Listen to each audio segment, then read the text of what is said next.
Les faits sont formellement contestés et ne sont d'ailleurs étayés par aucun élément matériel, a affirmé hier Mehelly Arfi, avocate du rappeur Mo Alasquale, en détention provisoire depuis mi-juin pour non-respect de son contrôle judiciaire.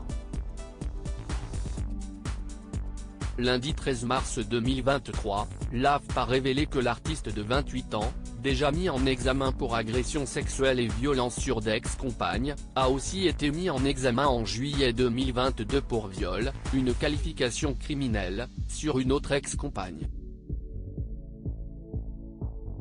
Cette nouvelle qualification criminelle implique qu'un cas de procès, celui-ci pourrait se tenir devant la cour d'assises et non devant un tribunal correctionnel. La peine encourue est plus longue.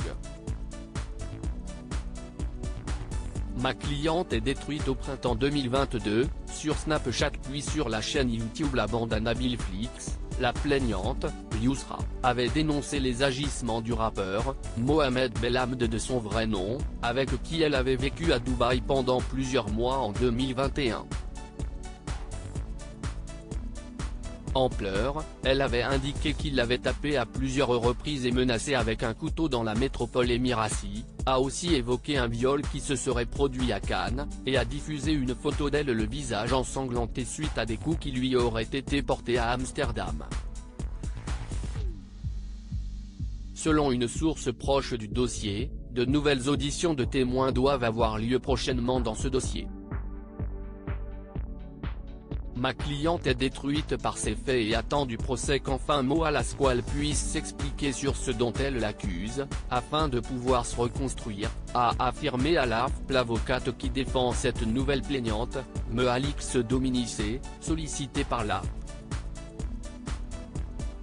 Mo Alasquale a été initialement mis en examen en juin 2021 notamment pour violence par conjoint, agression sexuelle par conjoint, menace de mort par conjoint et séquestration sur différentes victimes.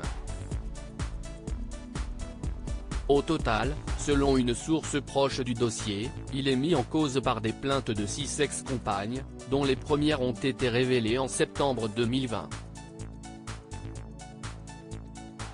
Je n'aille jamais au grand jamais lever la main sur une femme.